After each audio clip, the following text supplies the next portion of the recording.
উমার, আমি মদিনার রাষ্ট্রপতি, মদিনার খলিফা, আমার রাজত্বকালে তোমার তো সন্তান যদি খোদার তাড়নায় মারা যেত, কিয়ামতের ময়দানে আল্লাহর আদালত থেকে আমি উমার কখনো রেহাই পেতাম না। মা, ও মা, মদিনার রমণী, একটু কি ধৈর্য ধরা যাবে নাকি? সবর কি করা যাবে নাকি? দেখি আপনার জন্য কি ব্যবস্থা করা যায়। এই কথা বলে সাহাবী উমার ছুটে ছুটে ছুটে ছুটে ছুটে ছুটে নিজের ঘরেতে প্রবেশ করে এক বস্তা আটা রাষ্ট্রপতি তার মাথায় তুলে নিয়ে মদিনার রমণীর বাড়ি এসে বলেছিল, মা, ও মা, মদিনার রমণী, এই আটার বস্তাটা আমি রেখে গেলাম। মা, এই আটার বস্তা থেকে আটা নিয়ে তোমার সন্তানদের জন্য এখন রুটি রুজির ব্যবস্থা করো। ও মা, মদিনার রমণী, আবার যদি কখনো প্রয়োজন হয় আমি আমার রাজ দরবারে চলে আসবে। আরেকটু যদি বলা যাবে না? আরেকটু করে বলা যাবে না? না, চট করে বলবেন, চট করে। গাড়ি সিধা যাচ্ছে কি? যাচ্ছে, যাবে। কেন বলুন তো?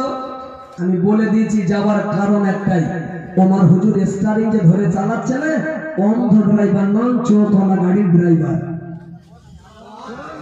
উঠবে যখন অন্ধ ব্যক্তির হাতে, হচ্ছে তো বুঝলে সার্থকতা। একদিন ওমর হুজুর আর একদিন হাঁটছে। ওহ, কি করুন ইতিহাস! দায়িত্ব কারে বলে চেয়ারে বসলে দায়িত্বটা শিখে নাও। নবী বলেছেন অযোগ্য ব্যক্তিরা যখন বসবে চেয়ারে, দায়িত্বটা দেখো। দ্বিতীয় দিন ওমর হুজুর হাঁটছে। আপনাদের অসুবিধা হচ্ছে কি? ব্যাগে চলে যাব, অনেক ওয়াজ আছে। সমস্যা যদি হয়, সমস্যা হয় আমি বুঝে নেবো আপনার গায়ে কাটা আছে। বলেছিলাম না ওয়াজটা নুন জাতীয়, পড়লেই চিটচিট করবে। যদি কেউ একজন বলে দেয় যে হুজুর এই ওয়াজ সমস্যা আছে, আমি বুঝে নেবো। হ্যাঁ, রাগ করছেন না তো? রাগ করলেন না তো? তাকবীর দেন না? আরে তাকবীর! দ্বিতীয় দিন ওমর হুজুর হাঁটছে।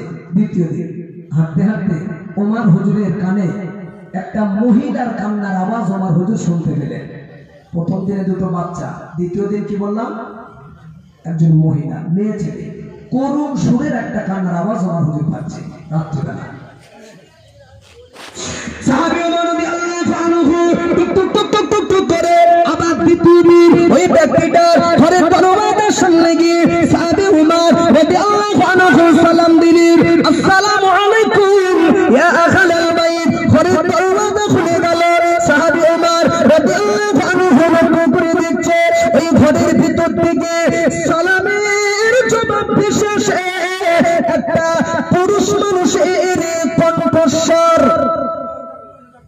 আওয়াজ এসছে। মহিলার সালাম দিয়েছেন, ঘরের সামনে গিয়ে ভিতর থেকে উত্তর এসছে একজন মহিলা, মানে বেটা ছেলে, পুরুষ মানুষ। সাহাবী ওমর রাদিয়াল্লাহু আনহু জিজ্ঞাসা করেছিলেন, ভাই, এই গভীর রজনীতে অক্তটা তাহাজ্জুদে চলছে ভাই, আমি ওমর, আমার রাত্রিকালে তোমার বাড়িতে কেন কান্নার আওয়াজ পাওয়া যায়? বলো না ভাই, আমি ওমরের কলিজাটা ফেটে যাচ্ছে।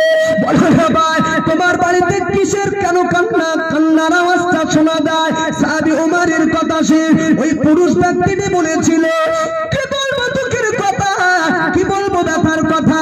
আল্লাহ পাক আমার বিবির গর্ভে আল্লাহ একটা সোনার মানিক দান করেছে গো। আল্লাহ পাক আমার বিবির গর্ভে একটা বাচ্চা দান করেছে। এই বিবি আমার এই গভীর রজনীতে তার গর্ভে বাচ্চা রয়েছে বলে তার প্রসব যন্ত্রণা এখন শুরু হয়ে গিয়েছে। এই গভীর রজনীতে আমি তার স্বামী, আমি নিরুপায় হয়ে গেলাম।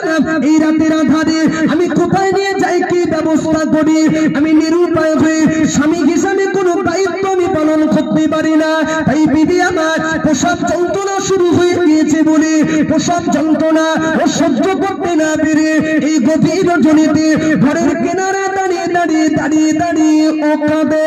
সাহাবী ওমর বললেন, ও ভাই, আমি বুঝেছি তোমার বিবি প্রসব যন্ত্রণায় কাতরাচ্ছে, কোনো কিছু তুমি উপায় বার করতে পারোনি বলে একটুখানি ধৈর্যকে ধরা যাবে ভাই, দেখি আপনার জন্য কি ব্যবস্থা করা যায়। সাহাবী ওমর এই কথা বলে ছুটে ছুটে ছুটে ছুটে ছুটে ছুটে রাষ্ট্রপতি ওমর, খলিফা ওমর নিজের ঘরের দরওয়াজার সামনে গিয়ে দাঁড়িয়ে সাহাবী ওমর, রাষ্ট্রপতি ওমর তার নিজের গিন্নিকে লক্ষ্য করে ডাক দিলেন, নিজের বিবিকে লক্ষ্য করে আওয়াজ দিলেন, ও বিবি উঠে পড়ো না বিবি, ও বিবি উঠে পড়ো না বিবি। কেন গো স্বামী? আমি ওমর আমার রাজত্বকালে আমার একজন পূজারী প্রসব যন্ত্রণায় কষ্ট পাচ্ছে। ও বিবি তুমি রাষ্ট্রপতির বিবি হয়ে আরামের বিছানায় যদি ঘুমিয়ে থাকো, কোনো উপকার যদি না করতে পারো, কিয়ামতের ময়দানে আল্লাহর আদালত থেকে আমি ওমর কখনো রেহাই পাবো না। চলো না বিবি, চলো না বিবি, আমি ওমর আমার পূজারীর ঘরে থেকে রাষ্ট্রপতির বিবিকে ভক্তির কাজ করতে হবে। নারে তাকবীর। হ্যাঁ, বাংলা ওয়াজ বুঝুন ভাই। ধন্যে বুড়ি যে কাজ, ধন্যে বুড়ি সেই কাজটি দিয়ে করালেন রাষ্ট্রপতির গিন্নিকে দিয়ে। সুবহানাল্লাহ। আরেকবার হবে? আপনার একজন আত্মীয়, আমার একজন আত্মীয় হসপিটালের বেডে ভর্তি, রাগ করবেন না কিন্তু, লাগবে একটা সই। কার অত বলা খোলার টাইম নেই, বলা লাগবে একটা সই। 3 দিন হেঁটে হেঁটে একটা সই পাওয়া যায় না। আরে যাবে বা কি করে? সকাল 10টা থেকে তো ঘুম ভাঙে না। দায়িত্ব দেখছো, দেখে নাও। একদিন রাষ্ট্রপতি ওমর হুজুরের সন্তান একদিন ব্যভিচার করেছেন। শুনেন মজার কথা, কার সন্তান বললাম? ওমর হুজুরের সন্তান রাষ্ট্রপতি ওমর হুজুরের বেটা ব্যভিচার করেছেন। যদিও এই কথাটি একটু মতান্তর আছে, দুরকম। কেউ বলেছেন ব্যভিচার, আবার কেউ বলেছেন এটা মদ্যপান। তো রাষ্ট্রপতি ওমর হুজুরের সন্তান ভুল করেছেন, বিচার করতে হবে রাষ্ট্রপতি ওমরকে। স্টারিং হাতে তো, যাত্রী ভুল করে ফেলেছে, তাহলে ড্রাইভারকে সামলাতে হবে তো। হ্যাঁ না বলে না তো? আরে সাধারণ যাত্রী নন, জন্ম দেওয়া ছেলে। হ্যাঁ, তার বাপের বিচার করতে হবে জন্ম দেওয়া ছেলের জন্য। কি বিচার করবেন না করবেন, তবে মন গড়া বিচার করতে পারবেন না। যদি করে ফেলে গাড়িতে বেঁকে যাবে, ঠিক না? জনগণ তাকিয়ে আছে এই জায়গায়, একদম চোখ ক্লিয়ার করে যে ছেলে মনে করে গাড়ি যে চালাচ্ছে স্টারিং দেখিয়ে দেয় না গাড়ি সিধা পশ্চিমে নিয়ে যায়। জনগণ তাকিয়ে আছে এই জায়গায়। মন গড়া বিচার চলবে না, বিচার করতে হবে ইসলামিক ল অনুযায়ী, শরীয়তের আইন অনুযায়ী, কোরআনের হুকুম অনুপাতে ওমর হুজুরকে বিচার করতে হবে।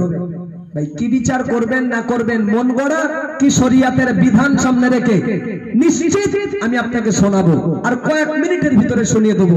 তবে তার আগে শরীয়তের আইন বা বিধানটা কি একটু আলোচনা করে যদি আমরা জেনে নিই না, খুব সুবিধা হবে। জি আগে শুনে নেন। শরীয়তের বিধান বলছে, ভালো করে বুঝবেন, কেউ যদি ব্যভিচার করে শরীয়তের আইন বা বিধান বলছে তার উপরে দোররা বেত বাঁধতে হবে 100 বার। কতবার? এ মশলা আপনাদের শোনা আছে যে ব্যভিচারের বিনিময়ে শাস্তি দোররা 100, শোনা আছে না? এই পর্যন্ত আশা রাখি অতিরিক্ত যেটা শোনা নেই, নতুন তত্ত্ব হলেও এই মনে করে আমি আপনাকে শোনাচ্ছি। ব্যভিচারের বিনিময়ে দোররা বেত মারতে হবে 100 বার, এটা তো বটেই। তবে যে দোররাটা মারবেন, ছড়িটা চালাবেন অন্যায়কারীর উপরে 100 বার, ওই দোররার লম্বা জানা হয় 3.5 হাত। কত হাত? এটা সাইজ হবে, লম্বা হবে। যার ওজন বা ভারী কিছু কম বেশি 7.5 কেজি। বলে বাবা রে বাবা, হ্যাঁ এটাই শরীয়তের বিধান। লম্বা কত? ওর কি বাঁচানোর জন্য এই শাস্তি? বলে বাঁচবে? আরে মারার জন্যই তো এই লাঠি, ঠিক কি না? তাহলে আরেকবার বলুন, লম্বা কত? মুখস্থ করুন। 3.5 হাত। ওজন 500 কমালে কেন? বহুত পাখি বাজে। 7.5 কেজি। মারবেন কত? 100।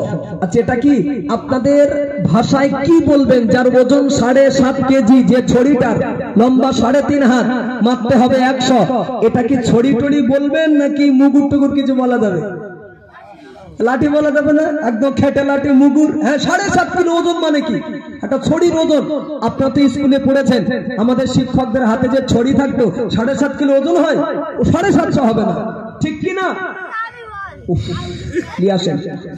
একটা হাতে ওই খেটে দেন, 7.5 কিলো ওজন, লম্বা 3.5 হাত, একটা খেটে তো নিয়ে আসেন আমার হাতে দেন, আর একটা আসামিও সামনে এনে দেন, মানে ওই ব্যভিচারের আসামি মারতে বলছে শরিয়ার 100 মারতো। হ্যাঁ, আসলে কোরআনের আইন চলে না বলে ভারতে এখন অন্তত বেঁচে আছে যুবক ছেলেরা। জি, এটা যদি অন্তত আরব কান্ট্রিতে হতো, ও শায়েস্তা হয়ে যেত। জি, বিশ্বাস করুন, 100 বার শরিয়াত বলছে মারতে হবে, তা আপনি আমার হাতে ওই লাঠি আর একটা আসামি সামনে দেন, দায়িত্ব নিয়ে বলছি ইনশাআল্লাহ 99 বার কষ্ট করে আপনাকে গোনা লাগবে না, গুনতে হবে না। জি, হ্যাঁ, আচ্ছা যাও, মাইক কথা বন্ধ হয়ে গেছে, দেখে নাও, আমাদেরকে দেখেন, 99 বার কষ্ট করে আপনাকে গোনা লাগবে না। আমাদেরকে দেখেন, আমাদেরকে দেখেন, এক ভাই চিৎ করে দেবো। আমি বলছি, হায় ভাই শোনো, শরিয়াতের মার মানে টুকটুক টুকটুক করে ছুঁইবো, আঘাত করবো এমনটি নয়, এটাও শরিয়াতের বিধান। গায়ের যত শক্তি প্রয়োগ করতে হবে। এতে যদি একবার মারার পরে যায় যাবে, 100 বার মারার পরে যায় যাবে, ব্যাস। তাহলে আইনটা কি আগে শুনে নিয়েছেন তো? ওখানে গুলোচ্ছে কিন্তু, কি সমস্যা কি আমার সাথে বলো তো, ভাই হিসাবে বলো, কি সমস্যা বলো? মাইক কেটেছে বলে, মাইক কেটেছে ওই আলোচনা বাদ দেন। তাহলে আইনটা কি, শরিয়াতের শাস্তিটা কি ব্যভিচার করলে শুনে নিয়েছেন তো? এইবারে ব্যাগে ফিরে আসুন। রাষ্ট্রপতি হুজুরের ছেলে ভুল করে ফেলেছেন, বিচার করতে হবে বাপকে, জন্ম দেওয়া ছেলে। মন বড় বিচার করেননি, আল্লাহর কসম, শরিয়াতের আইন সামনে রেখে, ইসলামিক ল অনুযায়ী, কোরআনের হুকুম অনুযায়ী ওমর রাদিয়াল্লাহু আনহু সন্তানের উপরে বিচার শুরু করে দিয়েছে। দররা বেদ মারতে লেগেছে, মারতে মারতে মারতে মারতে মারতে মারতে মারতে মারতে পরিশেষে রাষ্ট্রপতি ওমর হুজুরের সন্তান মারা গিয়েছিল।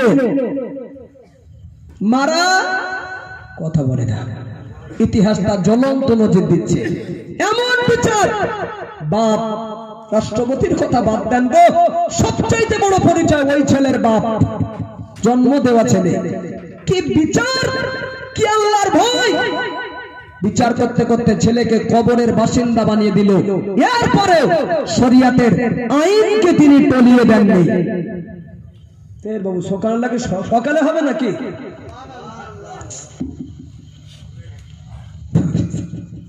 বলে যাচ্ছে, শরিয়াতের আইনকে তিনি টলিয়ে দেননি, বলেছি জন্ম দেওয়া ছেলে কবরে পাঠালো।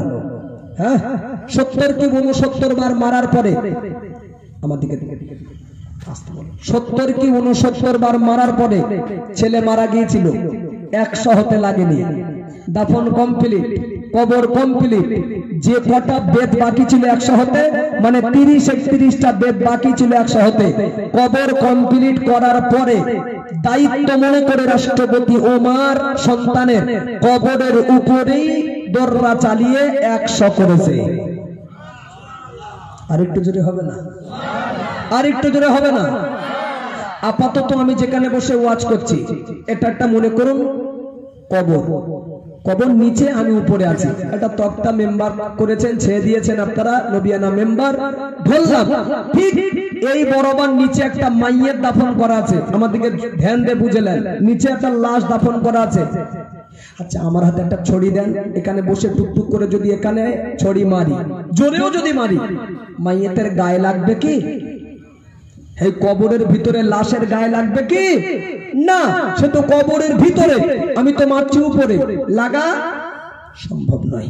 তোমার হুজুরের ছেলে তো কবরের ভিতরে 30-31টা বেদ তোমার হুজুর যে মানলেন, এ তো কবরের উপরে চালিয়েছে ভাই।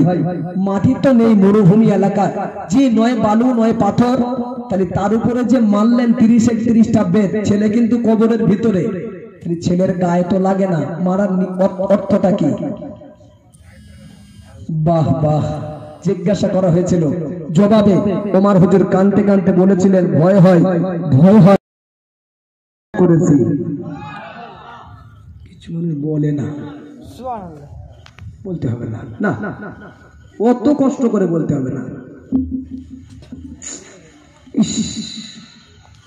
এত করুণ ইতিহাস শুনে যদি আপনাদের মুখ থেকে সুবহানাল্লাহ না আসে, হ্যাঁ গো আপনার গাড়ি আমি হ্যান্ডেল মারবো কেন? আমি তো শুরুতে বলে দিয়েছি ভাই।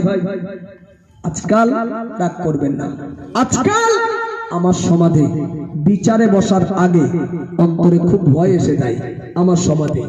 কেন জানেন? যে কোনো বিষয় যখন বিচার হয় না আমার সমাধে, বিচারে যাওয়ার আগে একটু ভয় এসে যায়। বুঝলি এ বিচারের রায় কোন দিকে যাবে না যাবে, বিচারে যাওয়ার আগে অন্তত আমাদের সমীক্ষা চলে আসেছে। সমাজে ঘুরি তো একেবারে তো বোকা বম্পন নয় রে ভাই। যে আজকাল বিচারে বসার আগে জন্য ভয় লাগে বললাম। দেখবেন ধনী পরিবারের একটা ছেলে ভুল করলে বিচার একরকম, গরিব পরিবারের একটা ছেলে ভুল করলে তার বিচার আর এক রকম, পার্টির লোক ভুল করলে বিচার একরকম, পার্টির বাইরের লোক ভুল করলে তার বিচার।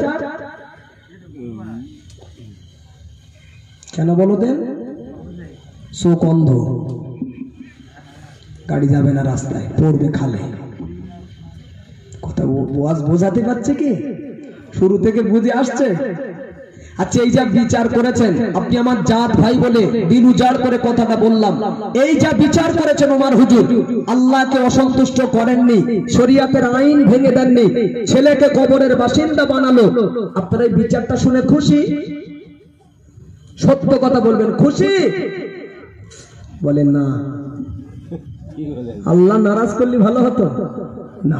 ছেলে দিয়েছে আল্লাহ, ছেলের জন্য আল্লাহকে তারা অসন্তুষ্ট করেননি, এই চিন্তা তাদের। বিশ্বাস করুন, এই যা বিচার করেছেন ওমর হুজুর, একটাই কারণ আমাদেরকে দেখতে হবে, একটাই কারণ, দ্বিতীয় কোনো কারণ ছিল না।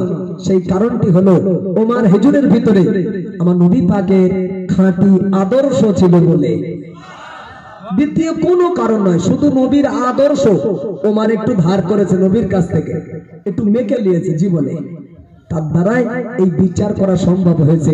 যে নবীর আদর্শে আদর্শিত হয়ে একটু আদর্শ ধার করে গায়ে মেখে নিয়ে একজন সাহাবীর দ্বারা যদি বিচার করা সম্ভব হয়, তাহলে যে নবীর মাহফিল, সেই নবীর আদর্শটা কেমন বা নবীর বিচারটা কেমন, প্রসঙ্গ যখন এসছে আমার নবীর জীবনের একটা বিচার আপনাকে শোনাবো। এই নবীর আদর্শ সাহাবী ধার করে গায়ে মেখে নিয়ে ওমর হুজুর এই বিচার করেছে, ছেলেকে কবরে পাঠিয়েছে। আমার নবীর জীবনের একটা বিচার শোনাবো, শোনাবো? শুনেলেন। আমি বলেছি ওমর হুজুরের বিচার বলার পরে তারপরে বলেছি ওমর হুজুরের বিচার শুনেছেন, সমাজের বিচারের চিত্রটা আমি বলে দিয়েছি। নবীর জীবনে একটা বিচার আপনাকে শোনাই, একদম ভাইটাল কথা শুনে নেন। বিচার কারে বলে শিখে যান। একদিন আল্লাহ নবী মদিনার মসজিদে নববীতে বসে আছেন, একজন ইহুদি জাতিতে ইহুদি নবীর সামনে এসে দাঁড়িয়ে আমার নবীকে লক্ষ্য করে বললেন, ও নবী মুহাম্মদ। ইহুদি বলছে সাল্লাল্লাহু আলাইহি ওয়াসাল্লাম, আমি ইহুদি, আপনার একজন সাহাবীর বিরুদ্ধে আমি বিচার দায়ের করতে এসেছি। জামি বাবু শুনে না, ওয়াজটাই মাথায় রাখবে। বিচার কারে বলে? ইহুদি নবীর সামনে এসে বলছেন যে আমি আপনার একজন সাহাবীর বিরুদ্ধে আমি ইহুদি বিচার দিতে এসেছি। আমার নবী কথাটা শোনার পর ভেবে নিয়েছেন, নিশ্চিত মনে হয় ওমর কিছু করলে করতে পারে। কে করলে করতে পারে? ওমর হুজুর। কেন জানেন? ওমর হুজুর খুব রাগী, খুব মেজাজি, খুব চঞ্চল। যে ওমরের হাতে সবসময় একটা তলোয়ার থাকতো। হ্যাঁ, ওমর হুজুর যখন অরিজিনাল রেগে যেতেন না, অরিজিনাল রাগ, পাগড়ি পরতেন, পাগড়ির ভিতর থেকে এই মাথার চুল ভেদ করে উপরে উঠে যেত। সুবহানাল্লাহ দিলে হবে? কি রাগ, সবসময় হাতে তলোয়ার। হ্যাঁ, কোনো বিষয় যদি সহজে ফায়সালা না হতো, ওমরের জবান বন্ধ, মুখ চলতো না, চলতো তলোয়ার একদম। তোমার নবী ভেবেছেন মনে হয় যে ওমর সম্পর্কে নবী বলেছেন রাস্তা দিয়ে একবার ওমর হেঁটে গেলে শয়তান কতদিন যায় না, শোনা আছে? কতদিন? 40 দিন। আরে শয়তান যার দিকে ভয় করত 40 দিন ওমর যে রাস্তা যেত শয়তান যেত না, মানে কি? কি বীর পালোয়ান ওমর হুজুর। তো আমাদেরকে দেখেন, নবী ভেবেছেন মনে হয় ওমর কিছু করলে করতে পারে না। ইহুদি বললেন, না মুহাম্মদ, ওমরের বিরুদ্ধে আমার কোনো নালিশ নেই, কোনো বিচার নেই, তার বিরুদ্ধে নালিশ আমাদেরকে দেখতে হবে। ইহুদি বললেন, আপনার সাহাবী আবু বকরের বিরুদ্ধে। নবী চমকে গেলেন, ওমরের বিরুদ্ধে নালিশ নয়, আবু বকরের বিরুদ্ধে নালিশ, কারণটা কি? ইতিহাস আলগা করে দেখবেন। আবু বকর হুজুর খুব নরম মেজাজের মানুষ, খুব শান্ত মেজাজের মানুষ। চঞ্চল ওমর, শান্ত আবু বকর। কিন্তু সে ওমর হুজুরের নাম না করে ইহুদি আবু বকরের নাম করলেন, যে আবু বকরের বিরুদ্ধে আমার বিচার আছে। তো এই বিষয়টা নিয়ে কি বিচার, নালিশটা কেন জিজ্ঞাসা নবী যখন করলেন, ইহুদি বললেন, সাহাবী আবু বকর আমার গালে একটা চড় মেরেছে, থাপ্পড় দিয়েছে, নবী হিসাবে আপনার কাছে বিচার দায়ের করলাম, আপনার যোগ্য বিচার করুন। গালে একটা মেরেছে আবু বকর ইহুদির। এই বিষয়টা নিয়ে নবী পাকের সাথে আলোচনা হচ্ছে। বিচার দায়ের করার আগে একটা ভূমিকা থাকে না, বিচারটা বলছেন। এমন সময় আবু বকর সিদ্দিক রাদিয়াল্লাহু আনহু আমার নবী পাকের সামনে এসে হাজির, দরবারে আসলেন। নবী ইহুদির কথা চেপে দিয়েই বললেন, ও আবু বকর, ইহুদি তোমার বিরুদ্ধে নালিশ জানাতে এসেছে, বিচার জানাতে এসেছে। তুমি নাকি ইহুদির গালে একটা চড় মেরেছো, তাই সত্যি মেরেছো? নবী কিন্তু আশা করেনি যে আবু বকর এ কাজ করতে পারে, টোটাল আশা করেনি। মারামারির কাজ কার? বাহ, ওমরে। আবু বকর তো শান্ত, কিন্তু নবী যখন জিজ্ঞাসা করছে যে ইহুদি যে নালিশ জানাতে এসেছে, তুমি নাকি তার গালে একটা থাপ্পড় বা চড় দিয়েছো, তাই কি? আবু বকর সিদ্দিক মাথা নত করে বললেন, হুজুর বেয়াদবি মাফ করুন, ক্ষমা করুন, আমি আবু বকর ইহুদির গালে একটা চড় তো আমি মেরেছি, এতে আমার আশা মিটেনি, খোদা মিটেনি। বেয়াদবি যদি না নেন, আমি আবু বকর আমার মনে হচ্ছে ইহুদির গালে আর একটা চড় আমি মারি। জোরে বলুন, জোরে বলুন, জোরে বলুন। উপর থেকে চাঙ্গা হয় না, আর একবার উপর থেকে আওয়াজটা তোলেন দেন দেখি, সুবহানাল্লাহ। হ্যাঁ ঠিক আছে, শোনেন, একটা মেরেছি হয়নি। নবীর সামনে দাঁড়িয়ে আবু বকর বলছে, নবী কিন্তু টোটাল আশা করেনি যে কাজ আবু বকর করবে, কিন্তু নিজ জবান দিয়ে যখন বলছেন, নবী চমকে যাচ্ছে। ব্যাপারটা কি? একটা মেরেছে হয়নি, আবু বকর ফের বলছে যেন আর একটা মারি। তো মারার কারণ, মারলে কেন, মারার কারণটা কি? ইহুদি আবু বকর সিদ্দিক নবীর সামনে দাঁড়িয়ে বললেন, হুজুর মারার কারণ এটাই, এই ইহুদি আপনাকে ফকির বলে গাল দিয়েছেন। কি বলেছে বাবা? ফকির বলে, মুহাম্মদ ফকির। এখানেও থেমে দেয়নি, বলে মুহাম্মাদের আল্লাহ ফকির। তো আল্লাহকে যখন ফকির বলে টানাটানি করেছে, গালাগালি করেছে, আমি আবু বকর নিজেকে ধরে রাখতে পারিনি, সামলাতে পারিনি। নিজের জন্য নয়, আপনাকে এবং আল্লাহকে ফকির বলে গাল দিয়েছে বলে আমি ইহুদির গালে একটা থাপ্পড় দিয়ে ফেলেছি। ঠিক আছে তো? এই পর্যন্ত শুনেছেন? এই কথাটা শেষ। নবীর সামনে ইহুদি দাঁড়িয়ে বললেন, পাশে আবু বকর আছে, আবু বকর মারার কারণটা বললেন। আবু বকরের কথা শেষ, ইহুদি নবীর সামনে দাঁড়িয়ে বললেন, ও নবী মুহাম্মদ সাল্লাল্লাহু আলাইহি ওয়াসাল্লাম, আমি ইহুদি বলছি, আপনার সাহাবা আবু বকর যা বলছে সব মিথ্যা কথা বলছে, আমি আল্লাহকে গালি দিইনি, না আপনাকে এবং আল্লাহকে গালি দিইনি। আবু বকর যা বলছে, তাড়াতাড়ি বলে না তো, মিথ্যা বলছে। এই ওয়াজটা এখানে চাপা থাক, প্রশ্ন করছি উত্তর দেবেন। আবু বকর সিদ্দিক যে সত্য বলছে কে মিথ্যা বলছে? যা বলছে যে সত্য, আবু বকরের কথা আমার নবী জানতেন না? জোরে বল, জোরে বলুন। আবু বকর যেটাই বলছে সেটা যে সত্য, নবী জানতেন না? জানতেন। ইহুদি যে মিথ্যা বলছে এটাও নবী জানে না? হ্যাঁ জানতেন। আচ্ছা, আবু বকর দলের লোক না বাইরের লোক? পার্টির লোক। হ্যাঁ পার্টির, দলের 1 নম্বরের আসামি, মানে 1 নম্বরের লোক আবু বকর। নবীর পার্টির 1 নম্বরের লোক আবু বকর। ইহুদি বাইরে, পার্টির কেউ না। আবু বকর দলের লোক, ইহুদি দলের বাইরের লোক। আবু বকর সত্য বলছে জানে, ইহুদি মিথ্যা বলছে এটাও নবী জানে, এরপরেও আমার নবী একজন বিচারক, ন্যায্য বিচারক। বিচার করতে হবে ইসলামিক ল অনুযায়ী, শরিয়াতের আইন অনুযায়ী, কোরআনের হুকুম সামনে রেখে আমার নবীকে বিচার করতে হবে। আমি একটু আগেই বললাম না, আমার সমাজে বিচারে বসার আগে অন্তরে ভয় এসে যায়। ধনী পরিবারের একটা ছেলে ভুল করলে বিচার একরকম, গরিব পরিবারের একটা ছেলে ভুল করলে বিচার একরকম। বলেছিলাম পার্টির লোক ভুল করলে বিচার একরকম, পার্টির বাইরের লোক ভুল করলে তার বিচার। আবু বকর নবী দলের লোক, পার্টির লোক, ইহুদি পার্টির কেউ না। বিচার কোন দিকে যায় এবার দেখুন। আরে নবী যদি মনে মনে করতেন যে আবু বকর আমার দলের লোক, পার্টির লোক, ও যাহাই হোক সেভ করে লোক বাঁচাবো, যেটা আমরা করি, বুঝেছেন তো নাকি? নবী যদি মনে করতেন, পারতেন না? ইহুদিকে হাঁকিয়ে নবী তাড়ি দিতে পারতেন, আবু বকরের বিরুদ্ধে কোনো নালিশ চলবে না। না, নবী একজন বিচারক, ন্যায্য বিচার করতে হবে। তো ইহুদির কথা যখন শেষ, আবু বকর যখন বললেন মারার কারণ গালি দিয়েছে বলে মেরেছি, ইহুদি বললেন আমি আল্লাহকে গালি দিইনি। আবু বকর যা বলছে মিথ্যা। ইস, এই পর্যন্ত যদি আপনারা ভাবেন না, এই পর্যন্ত সব পাগলাম বন্ধ হয়ে যাবে। কার সামনে দাঁড়িয়ে, কার সামনে দাঁড়িয়ে আবু বকরকে মিথ্যাবাদী বললেন? ভেবেছেন আপনারা যে আবু বকরের লকাব হলো সিদ্দিক? মানে কি? জোরে বলুন। সত্যবাদী, যার লকাব ডিগ্রি সিদ্দিক মানে সত্যবাদী। আর সেই সিদ্দিক লকাবের সম্মান খোদ আল্লাহই দিয়েছেন। আরো জোরে হবে না?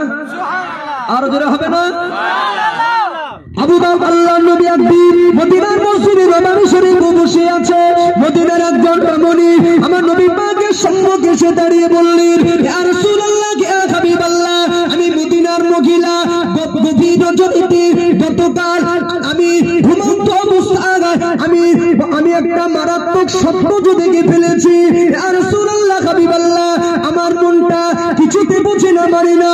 ঘুম ভাঙার পরে এই সকাল যেই না হলো, আমি আপনার কাছে এসেছি গত রাতের ভয়াবহ স্বপ্নের ব্যাখ্যাটা আমি জানতে। ইয়া রাসূলুল্লাহ, হাবিবাল্লাহ, সেই স্বপ্নটা হলো এটাই, আমি গতকাল ঘরে দেশে এসে গভীর রজনীতে আমি ঘুমন্ত অবস্থায় স্বপ্ন দেখতে পাচ্ছি একটা মৌমাছি উড়ে উড়ে উড়ে উড়ে উড়ে উড়ে আমার কোলের উপরে এসে ওই মৌমাছিটা মারা গিয়েছে। মুহাম্মদ সাল্লাল্লাহু আলাইহি ওয়াসাল্লাম, তবে বর্তমানে আমার বাড়িতে কিন্তু স্বামী নাই, স্বামী আমার জিহাদের ময়দানে গিয়েছে, আমি তার বিবি। গতকাল একা রাত্রিবেলা আমি আছি, তবে এই হালাতে আমি গভীর রজনীতে স্বপ্নটা দেখে ফেলেছি মৌমাছি উড়ে উড়ে কোলের উপরে এসে বসে মারা গিয়েছে। মানে এই স্বপ্নের তাবির ব্যাখ্যাটা কি হতে পারে? আল্লাহর নবী শুনে বলেছিলেন, মা, ও মা, মদিনার রমণী, ও মা, মদিনার মহিলা, মন খারাপ করো না মা, চিন্তা করো না মা, আল্লাহ যা জীবন দিয়েছে তার মরণ দেবে। মায়ের পেট কাঁদতে গিয়েছে, পেশাব কবরের পেট আল্লাহ তাকে দেখাবে, চিন্তার কারণ নাই, চলে যাও মা, আমি রাসূলুল্লাহ তোমার স্বপ্নের তাবির ব্যাখ্যাটা আমি করে দিচ্ছি। তোমার উপরে কোলের উপরে মৌমাছি উড়ে উড়ে এসে মারা গিয়েছে, মানে স্বপ্নের ব্যাখ্যা এটাই হবে, মিলিয়ে দেখে দেবে তোমার স্বামী জিহাদের ময়দানে শহীদ হয়ে গিয়েছে।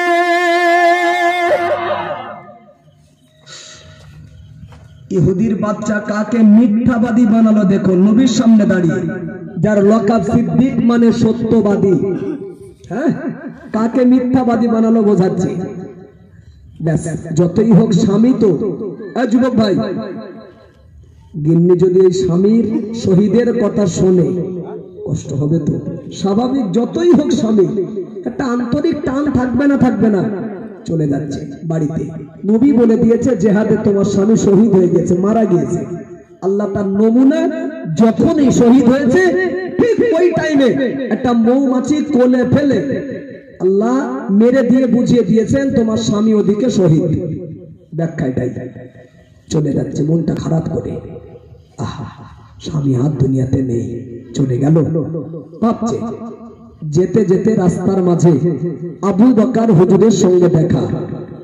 আমাদেরকে দেখুন কার সাথে দেখা হয়ে গেল, বাড়িতে ফেরার পথে আবু বকরের সঙ্গে দেখা।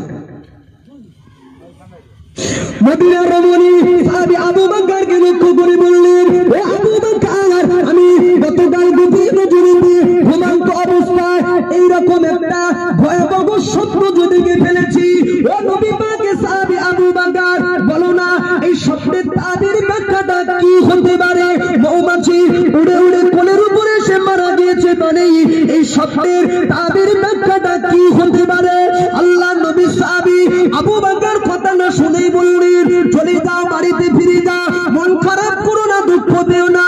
আমি নবী সাহাবী আবু বকর ব্যাখ্যা করে দিচ্ছি, যা তোমার স্বামী জিহাদের ময়দান থেকে ফিরে আসবে। নারে তাকবীর! হালকা দৃষ্টিতে নেবেন না।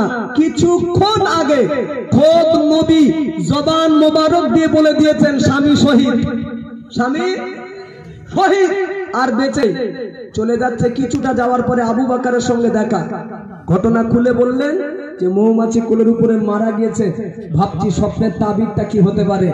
আবু বকর সিদ্দিক শুনেই বললেন, চিন্তার কারণ নেই, স্বামী জিহাদের ময়দান থেকে বাড়িতে ফিরে আসবে। মহিলা দুটানায় পড়বে না, পড়বে না, চট করে বলুন। নবী একরকম বলল, নবী সাহাবী আবু বকর আর এক রকম বলল। দেখি দেখি দেখি কারটা সত্য হয়, নবীরটা না আবু বকরেরটা। বাড়িতে গিয়েছেন, শুনেন, বাড়িতে গিয়েছেন, বাড়িতে গিয়ে খাওয়া দাওয়া করে ইবাদত বন্দেগী সেরে আল্লাহর বান্দি আরামের বিছানায় শায়িত, ঘুম আর আসে না কিন্তু সহজে, তোলপাড় হচ্ছে ভিতরে। কেন নবী একরকম বলল, আবু বকর সিদ্দিক আর একরকম বলল। শুধু মহিলা ভাবছে কারটা সত্য হয় দেখবো, এইটাই। ভাবতে ভাবতে রাত গভীর হয়েছে, মহিলা ঘুমিয়ে পড়েছে, ঘুমিয়ে পড়েছে।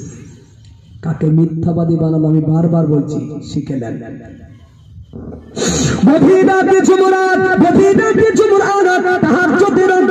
ওই মহিলার ঘরের দরওয়াজার সামনে কে যেন এসে আঘাত করে, আওয়াজ দেয়, উঠে পড়ো, উঠে পড়ো, উঠে পড়ো, ও বিবি, উঠে পড়ো না বিবি, আমি তোমার স্বামী জিহাদের ময়দান থেকে ফিরে এসেছি।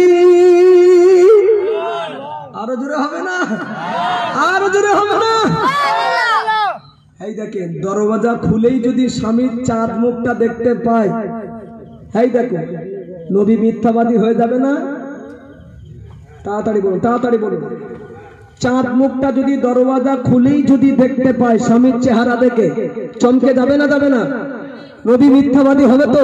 যে নবী বলল, নবী বলল স্বামী শহীদ, আবু বকর যেটা বলেছে সত্য হয়েছে, এই আমার স্বামী ফিরে এসেছে। নবী যেটা বলেছেন মিথ্যা, না, মিলল না। ভাবছে সকাল হবার অপেক্ষা, সকাল হবে স্বামীকে ধরে নিয়ে নবীর কাছে যাব। বললে তো যদি না মানে, বিশ্বাস যদি না করে, স্বামীকে নবীর সামনে রেখে বলবো, যার সম্পর্কে আপনি বলেছেন জিহাদে শহীদ মারা গিয়েছে, এই দেখুন আবু বকর বলেছে ফিরে আসবে, আপনার কথাটা মিথ্যা, মিলল না, আবু বকরের কথাটা সত্য হয়েছে, এই আমার স্বামী গত রাতে গভীর রাতে ফিরে এসেছে। এটা ভাবছে রাত্রেবেলা, যে সকালবেলা বলবো নবীর কাছে গিয়ে।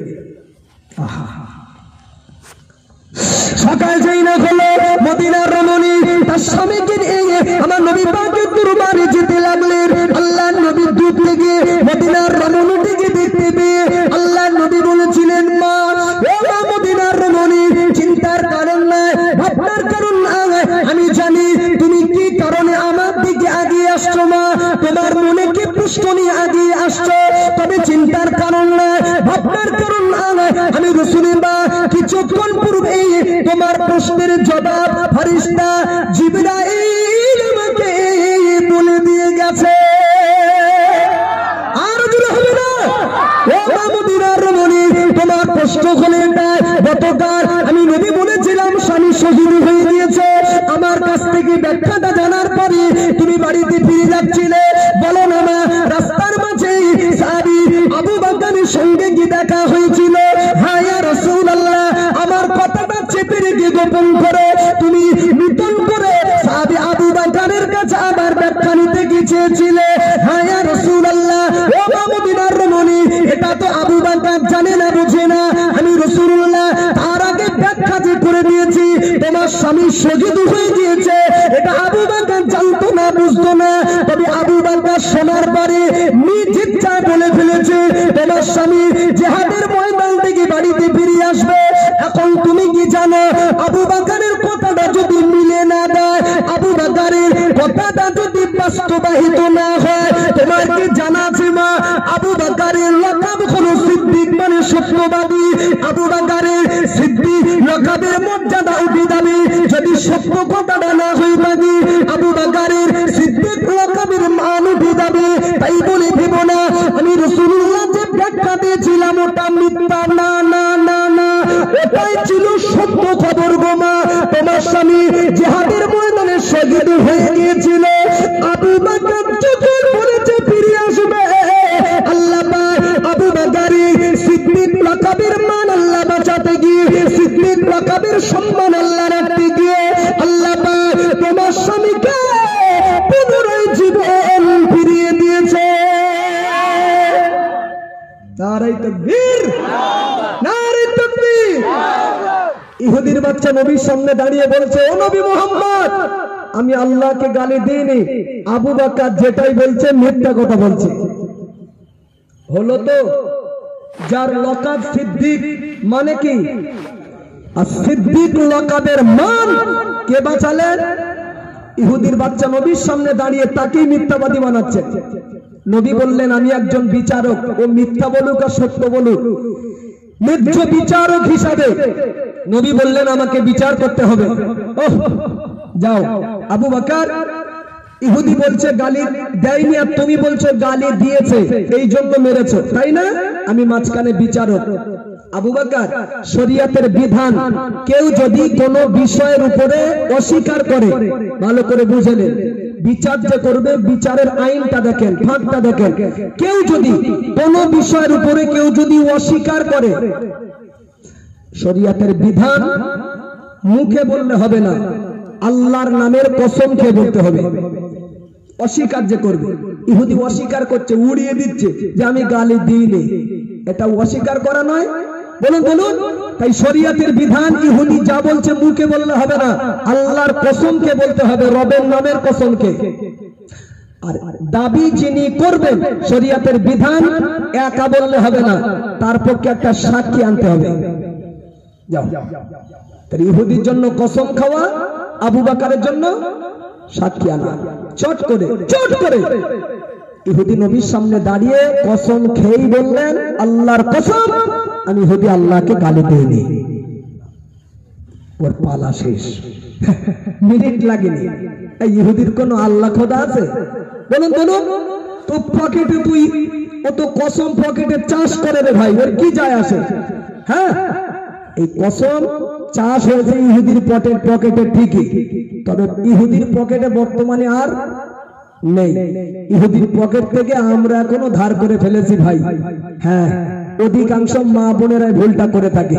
দেখবেন সন্তানের মাথা হাত রেখে কসম বলে না, বাপের কসম, মার কসম, মসজিদে উঠে কসম, মাদ্রাসা উঠে কসম, বাপের কসম, মায়ের কসম, খাজা বাবার কসম, গাজী বাবার কসম। মনে রাখুন, পৃথিবীতে আল্লাহর নামের কসম ছাড়া প্রত্যেকটি কসম খাওয়া হারাম। লিখে রাখুন, হারাম হারাম হারাম। কসম যদি একান্তই খেতে হয়, আল্লাহর নামের কসম ছাড়া আর কোনো কসম খাওয়া যাবে না। মনে থাকবে জি, একান্তই। আপনি যখন দেখছেন কোন লাইন নেই, একটা কসম খেতে হবে। কার নামে খাবেন? ব্যাস, অন্য কোন ব্যক্তির নামে যদি খান সেটা হারাম হবে জি। অন্তত জীবনের ছোট্ট একটা আমলের নিয়ত করুন, মজলিস থেকে বসে, যে ইচ্ছাকৃত ভাবে জীবনে আল্লাহর নাম ব্যতীত অন্যের নামে আমরা কসম খাবো না। বলুন ইনশাআল্লাহ, বলুন ইনশাআল্লাহ। ব্যাস, একটা আমল অন্তত হোক, মজলিস সার্থকতা হবে। ইহুদি কসম খেয়ে দিয়েছে ভাই, শর্টে বলছে, এবারে শর্টে। পিছনে কিন্তু এখনো 4টে পয়েন্ট বাকি, মনে আছে? আপনারা ভুললে আমিও ভুলিনি জি। 15টা পাপের কাজে যখন জড়িয়ে যাবে বলেছিলাম, তার ভিতরে টোটাল 10টা ছুঁইনি। ওই রুমাল ভার কোলে আছে 10টা, শুরুতে 5টা বলেছি, একটা পয়েন্টের উপরে এখনো ওয়াজ চলছে, চলবে, এর উপরে হয়তো শেষও হয়ে যেতে পারে। তাই জি আগে ইহুদি যখন কসম খেয়ে নিয়েছে, ধরা কে পড়লো তাড়াতাড়ি বলুন? আবু বকর। যাও আবু বকর তুমি সাক্ষী আনো। ইহুদি যে গালি দিয়েছে তুমি মুখে বললে হবে না, তার সাক্ষী পেশ করতে হবে। ইহুদি মাতা আবু বকর সিদ্দিক মাথা নত করে বললেন, হুজুর সাক্ষী আমি আনতে পারবো না। কেন? ইহুদি যখন গালি দিয়েছিল, আমি আবু বকরের ইহুদি ছাড়া ওই জায়গায় আর কেউ ছিল না, দুনিয়ার কোনো মানুষ সেখানে ছিল না, খুব বেশি এই 2 জন ছাড়া কুদরতি কানে আমার আল্লাহ কথাটা শুনেছিল। যে জায়গায় ইহুদি আর আবু বকর ছাড়া কেউ ছিল না, সেই জায়গা থেকে আমি আবু বকর সাক্ষী আনি কি করে? পারবো না। নবী পেশা সৃষ্টি করে বলছে বারে বার আবু বকর সাক্ষী যদি না আনতে পারো, বিচারের রায় কিন্তু তোমার দিকে যাবে না। বিচারের রায় আমি বলেছিলাম না, নবী যদি মনে করতেন আমার দলের লোক সেভ করব, বহু লাইন ছিল না, নবী ন্যায্য বিচারক, সাক্ষী আনো, যাও। আবু বকর সিদ্দিক নবীর দলের লোক, বলেছিলাম কি দলের, ইহুদি দলের। আবু বকর সিদ্দিক কিন্তু কিছুতে সাক্ষী আনতে পারেনি। আরে ভাই ছিল না তা আনবে কি করে? ইহুদি আর আবু বকর ছাড়া কেউ ছিল না। ব্যাস পেশা সৃষ্টি করছে, বারে বার সাক্ষী আনতে হবে তোমার। কি বিপদে আবু বকর হুজুর যে পড়লেন রে ভাই। কাকে পেশাব দিচ্ছে দেখেন, চাপ দিচ্ছে কাকে দেখেন, যে আবু বকর রাসূলুল্লাহর বাল্যকালের সাথী। জোরে হবে না? জোরে হবে না? যে আবু বকর রাসূলুল্লাহর বাল্যকালের সাথী, যে আবু বকর রাসূলুল্লাহর হিজরতের রাতের সাথী, যে আবু বকর রাসূলুল্লাহর কবরের সাথী। কোথাকার বললাম? ছোটবেলার, বাল্যকালের, হিজরতের রাতের, আর কোথাকার? জোরে বলুন এই কথাটা। আর কোথাকার? কবরের সঙ্গী কে হয়? কবরের সাথে কে হয়? যে আবু বকর সিদ্দিক রাদিয়াল্লাহু আনহু বেটি আয়েশার কাছে গিয়ে বলেছিল, আয়েশা, ও বেটি আয়েশা, আমি তোমার আব্বা জান, আমি আবু বকর, আমার জীবনের বড় আশা, জীবনের বড় ইচ্ছা, আমি আমার ইন্তেকালের পরে আল্লাহর নবী মাজার মুকাদ্দাসের পাশে আমি দাফন হব। আমার শেষ আশা এটা। বেটির কাছে বলছে। নবীর সাহাবী যেমন আবু বকর সিদ্দিক, অপর দিকে রাসূলুল্লাহ শ্বশুর, ঠিক আছে? আয়েশা নবীর বিবি না, আর আয়েশা হলেন আবু বকর সিদ্দিকের মেয়ে। তাই মেয়ের কাছে গিয়ে দাবিটা জানাচ্ছে যে জীবনের শখ, ইন্তেকালের পরে নবীর পাশে আমি ঘুমাবো। আয়েশা, আমার জীবনের বড় আশা আছে, কিন্তু ভাবছি জায়গাটা তোমার, তাই তোমার অনুমতির প্রয়োজন মনে করছি না। তুমি যদি অনুমতি না দাও, জায়গার জন্য রাজি যদি না হয়, আমি আবু বকর জায়গায় দাফন হতে পারি না। কিতাবে লেখা আবু বকর দাবি করলে বেটি আয়েশা রাজি হয়ে গেল, অনুমতি দিয়ে দিল। অনুমতি পেয়ে গিয়ে আবু বকর সিদ্দিক খুশিতে পাগল হয়ে মদিনার মসজিদে নববী শরীফে ফিরে গিয়ে আবু বকর সিদ্দিক সমগ্র সাহাবীদেরকে ডাক দিলেন, সাথী সঙ্গীদেরকে একত্রিত করে আবু বকর সিদ্দিক একটি কথা বলেছিল, আমার সাথীরা সঙ্গীরা, আমি আবু বকর তোমাদেরকে ডেকেছি, আর কারণটা শোনো, আমার জীবনের বড় আশা, মরণের পরে নবীর পাশে আমি আবু বকর একটু জায়গা নিয়ে থাকবো। তবে আমার ইচ্ছা, জায়গার অনুমতি আমি পেয়ে গিয়েছি, বেটি আয়েশা অনুমতি দিয়ে দিয়েছে, আমার ইচ্ছা আছে, আর কোনো সমস্যা নাই গো।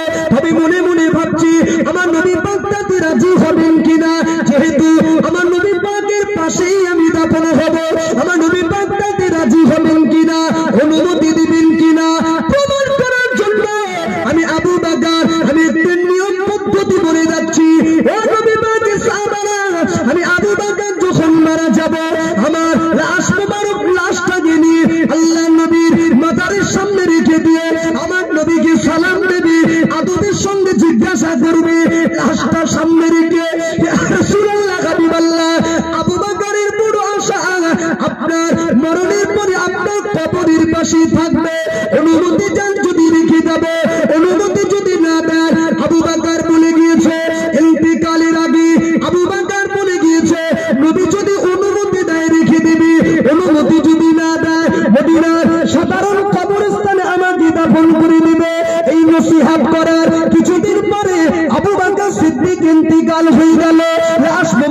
লাশটাকে নিয়ে সাহাবা হুজুররা নবীর কবরের পাশে দাফন করতে গিয়েছে। তবে আবু বকরের নসিহত মাথায় আছে, এই লাশটা রেখে দিয়ে সাহাবা হুজুররা আদবের সঙ্গে নবীকে সালাম দিয়ে আল্লাহ নবীকে জিজ্ঞাসা করলেন, ইয়া রাসূলুল্লাহ, হাবিবাল্লাহ, এই ব্যাপার আবু বকরের জীবনের বড় আশা, শেষ ইচ্ছা মরণের পরে আপনার পাশে থাকবে। তবে আপনার অনুমতির প্রয়োজন মনে করেছে, অনুমতি দিলে রেখে যাবে, অনুমতি যদি না দেন আবু বকর বলেছে নিয়ে চলে যেতে। হুজুর আপনার অনুমতির অপেক্ষা। আল্লাহ নবীর মাজার মুকাদ্দাস থেকে কোনো আওয়াজ আসে না গো, আল্লাহ নবীর মাজার মুকাদ্দাস থেকে কোনো আওয়াজ ভেসে আসে না গো। সাহাবা হুজুররা কাঁদতে কাঁদতে বলেছিল, ইয়া রাসূলুল্লাহ, হাবিবাল্লাহ, আপনি আবু বকরের কথা যে আপনি ভুলে গেলেন, আবু বকরের কথা যে আপনার মনে নাই, যে আবু বকর আপনার বাল্যকালের সাথী, যে আবু বকর আপনার হিজরতের রাতের সাথী, হিজরতের রাতে আবু বকর সিদ্দিক আমার নবীর জন্য যে কষ্ট করেছিল বাবাজি, ওই একটা রাতের কষ্ট আল্লাহর নবী আবু বকরের কাছে ঋণী হয়ে গিয়েছিল। আল্লাহর নবী একদিন বলেছিলেন, ও সাহাবীরা, দুনিয়াতে সমস্ত সাহাবীদের ঋণ আমি নবী শোধ করতে পেরেছি, কিন্তু না আবু বকরের ঋণ আমি রাসূলুল্লাহ দুনিয়াতে শোধ করতে পারলাম না। তাই আমি রাসূলের পক্ষ থেকে আবু বকরের ঋণ শোধ করার জিম্মাদার আল্লাহই হয়েছে। আর যদি হবে না, ইয়া রাসূলুল্লাহ, হাবিবাল্লাহ, যার ঋণ আপনি দুনিয়াতে শোধ করতে পারেননি, যে সাহাবীর কাছে জনমের মতো আপনি ঋণী হয়ে গিয়েছেন, তার জীবনের বড় আশা মরণের পরে আপনার পাশে থাকবে, অনুমতি জল যদি রেখে যাবে। আল্লাহ নবীর মাজার মুকাদ্দাস থেকে কোনো আওয়াজ আসে না গো। সাহাবা হুজুররা সর্বশেষে লাশ মোবারকটাকে তুলে নিয়ে চলে যাচ্ছে মদিনার সাধারণ কবরস্থানের দিকে দাফন করার জন্য। আল্লাহ নবীর মাজার মুকাদ্দাস থেকে হঠাৎ করে সাহাবা হুজুরদের কানে যেন আওয়াজ ভেসে ভেসে আসছে। আল্লাহ নবীর মাজার মুকাদ্দাস থেকে আওয়াজ জারি হয়ে যাচ্ছে, ও আমার সাহাবীরা, আবু বকরের লাশটাকে নিয়ে তোমরা কোথায় চলে যাচ্ছ বাবারা? আবু বকরের লাশটাকে দিয়ে তোমরা সরে যেও না, চলে দিও না। আমি রাসূলুল্লাহ বলছি, আবু বকর আমার বাল্যকালের সাথী, হিজরতের সাথী, মরণের পরে ইন্তেকালের পরে আমার কাছ থেকে আলাদা করে দিও না, সরিয়ে দিও না। আমি রাসূলুল্লাহ বলছি, ইন্তেকালের পরে আস্তে আবু বকর আমি নবী আমার কবরের সাথী বেনে গেল।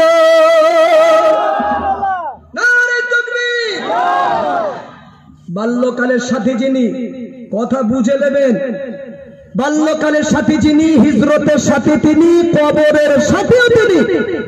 নবী তাকেই পেশা সৃষ্টি করছে, যাও সাক্ষী আনতে হবে।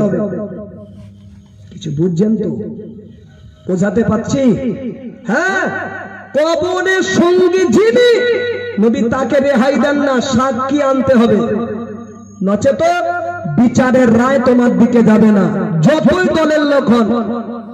নবীর বিচার আমি বলেছিলাম না, বারবার বলছি, সমাজের চিত্রটা আপনাকে শুনিয়েছি, বিচারের রায়। ধনী পরিবারের একটা ছেলে ভুল করলে বিচার একরকম, গরিব পরিবারের একটা ছেলে ভুল করলে তার বিচার আর এক রকম, পার্টির লোক ভুল করলে বিচার একরকম, বাইরের লোক ভুল করলে তার বিচার। আবু বকর দলের লোক, ইহুদি কেউ না। আরে হাঁকিয়ে তো ইহুদিকে নবী তাড়িয়ে দিতে পারতেন না। বারবার বলছি নবী ন্যায্য বিচারক। ও আজ এবার মাথায় গুছিয়ে নিচ্ছি, কারণ সময় আর হবে না। শোনেন, সাক্ষী আবু বকর হুজুর আনতে পারেননি। আরে ভাই, ছিল না তা কেউ আনবে কি করে? সর্বশেষ নবী বিচারের রায় ঘোষণা দিচ্ছে বারে। শোনেন, আবু বকর সিদ্দিক যে গাল মেরেছে ইহুদির গালে, তাই ইহুদিকে লক্ষ্য করে নবী বললেন, সাক্ষী যেহেতু আবু বকর আনতে পারেনি, তোমার গালে যে একটা চড় থাপ্পড় দিয়েছে ইহুদি, তুমিও আবু বকর সিদ্দিকের গালে একটা চড় দিয়ে থাপ্পড় দিয়ে আদায় করে দাও, মারো। মারির বদলা, কথা বলে না, মারির বদলা সাক্ষী আনতে পারেনি। বিচার হচ্ছে তো, হচ্ছে তো, আর কি করে হবে শিখিয়ে দেন। ইহুদির হাত তাইবারে গুটোচ্ছে, তো শুরু থেকেই টার্গেট, একটা প্রতিশোধ নেবে, মারের বদলা। সুযোগ পাচ্ছিল না, শুধু নবীর বলার অপেক্ষা। হাত রেডি, একদম গুটিয়েছে, মারবে, হাত বাড়িয়েছে। আবু বকর সিদ্দিক হুজুরের গালে রেডি, বাড়িয়েছে। এমন সময় মারার মুহূর্তে রাসূলুল্লাহর দরবারে ফেরেশতা জিবরাইলের আগমন। আরে ভাই, মারার মুহূর্তে যদি ফেরেশতা জিবরাইল চলে আসে, কিছু একটা খবর এনেছে তো নাকি? আন্দাজে এসছে। সুবহানাল্লাহ জোরে বলা যায় না? ফেরেশতা জিবরাইল এসে আমার নবীকে লক্ষ্য করে সালাম দিলেন, ইয়া রাসূলুল্লাহ হাবিবাল্লাহ, আপনি যে বিচারের রায় ঘোষণা করে দিয়েছেন, ইয়া রাসূলুল্লাহ হাবিবাল্লাহ, আপনার বিচারটা অতি সূক্ষ্ম বিচার হয়েছে। আপনি একজন ন্যায্য বিচারক হিসাবে বিচারের রায় ঘোষণা করে দিয়েছেন। আবু বকর দলের লোক, ইহুদি আপনার দলের বাইরের লোক, কিন্তু আবু বকরের পক্ষে রায় না দিয়ে ইহুদির পক্ষে আপনি রায় দিয়েছেন। ইয়া রাসূলুল্লাহ, এই যা বিচার করেছেন, আল্লাহ আপনার বিচারে অতি খুশি। বিচারকের আসনে বসে বসে, বিচারকের গদিতে বসে বসে আপনি যে পক্ষপাতিত্ব করেননি, ফলে টানাটানি করেননি, এক পেশে বিচার করেননি, আপন নির্বাচন করেননি, দলের লোক বাইরের লোক আপনি দেখেননি, শরিয়াতের মাপকাঠির উপরে দাঁড়িয়ে আপনি বিচার করেছেন। এখন আবু বকরের অন্যায় একটা, আবু বকর সাক্ষী আনতে পারেনি, ইহুদি সাক্ষী না আনতে পেরে কসম খেয়ে নিয়েছে, ইহুদির পালাশে বড় আবু বকর পড়ে গিয়েছে। ও নবী মুহাম্মদ, আপনি কি জানেন ইহুদি যখন আল্লাহকে গালি দিয়েছিল, ওই জায়গায় ইহুদি আর আবু বকর ছাড়া কেউ ছিল না। ঘটনা বলছি, জিবরাইল এসে, ইয়া রাসূলুল্লাহ হাবিবাল্লাহ, তাহলে আবু বকর সাক্ষী আনবে কি করে? তবে আপনি বিচারক হিসাবে অতি সূক্ষ্ম বিচার আপনি করেছেন, ন্যায্য বিচার করেছে। তবে আমি জিবরাইল, আল্লাহ আমাকে বলে পাঠিয়ে দিয়েছে মারার মুহূর্তে, ও জিবরাইল, আমার নবীর কাছে যা, সত্য ঘটনাটা বলে দাও। আবু বকর সাক্ষী আনতে পারেনি, কথাটা ঠিক। সাক্ষী আনতে পারবে কি করে? কেউ তো ছিল না। এজন্য ইহুদি এখন চট দিয়ে দিবে আবু বকরের গালে, লজ্জিত হয়ে যাবে, আবু বকর অপমানিত হয়ে যাবে। না না, আমি আল্লাহ বলছি, যা, ও জিবরাইল, আবু বকরের দুনিয়ার জমিনে কোনো সাক্ষী না আনতে পারলে আমি আল্লাহ আবু বকরের জন্য নিজেই সাক্ষী পেলে গেলাম। আল্লাহ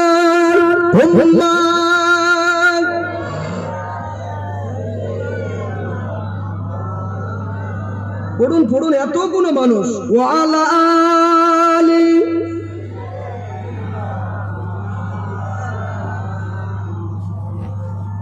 আপনাদের কষ্ট হচ্ছে না তো? জুলুম করছে না তো? তাকবীর দেন, নারায়ে তাকবীর, নারায়ে তাকবীর। দেহের শক্তি কার? এই দেহের শক্তি কার? আল্লাহর। হয়েছে, আমরা শক্তি দিয়েছে আল্লাহ। আল্লাহ যদি শক্তি দিয়ে থাকে, আল্লাহর দেওয়া সেই শক্তি নিয়ে আল্লাহর নাম জোরে নেওয়া যাবে না? শক্তি আল্লাহর, নাম যেটি নিচ্ছে সেটি আল্লাহ। কেউ ফাঁকি দেব না ভাই, নারায়ে তাকবীর। সত্যি অঙ্গনবাড়িয়া জমিনের মানুষের এই গায়ে শক্তি আল্লাহ দিয়েছে, আরো আছে, বার করেন, চাপবেন না। আল্লাহর শক্তি চুরি করার আপনি কেউ না, নারায়ে তাকবীর। ভাই আরো আছে, চাপেন না, বার করেন, নারায়ে তাকবীর। অরিজিনাল আওয়াজ দিলে গলায় কাশি আসবে, খুব করে আওয়াজ উঠবে। যদি উঠে যায়, কথা দিচ্ছি, চায়ের ব্যবস্থা যদি থাকে, বিদায় নেওয়ার আগে গাটির টাকা খরচ করে আমি অধম আপনাকে চা খাইয়ে দেবো, তবে ফ্রি নয়, কাজটা হবে তারপরে। নারায়ে তাকবীর। আরে ভাই, ওয়াফাত দিয়েছি তো আমি, চা খেলেন, আমি খাবো, কাশুন তারপরে। নারায়ে তাকবীর। সুযোগ দিচ্ছি কিন্তু এই লাস্ট, এটা বদমাইশি কাশি হচ্ছে না, না না, এটা বদমাইশি কাশি। নারায়ে তাকবীর। মাশাআল্লাহ, এটা জমিনকে সাক্ষী করে যায় তো, যে জমিনে বসে আছে যে জায়গায়, আরে এই জমিন সাক্ষী হয়ে থাকবে যে আপনি আল্লাহর নাম নিয়েছেন কত জোরে মহব্বতে, জমিন সাক্ষী হয়ে যাবে ইনশাআল্লাহ। নারায়ে তাকবীর। আসমান জমিন কাঁপানো একটা আওয়াজ তুলে দেন, নারায়ে তাকবীর, নারায়ে তাকবীর, নারায়ে তাকবীর, নারায়ে তাকবীর। আল কোরআনের আলো, আরো জোরে, আল কোরআনের আলো, আল হাদিসের আলো, না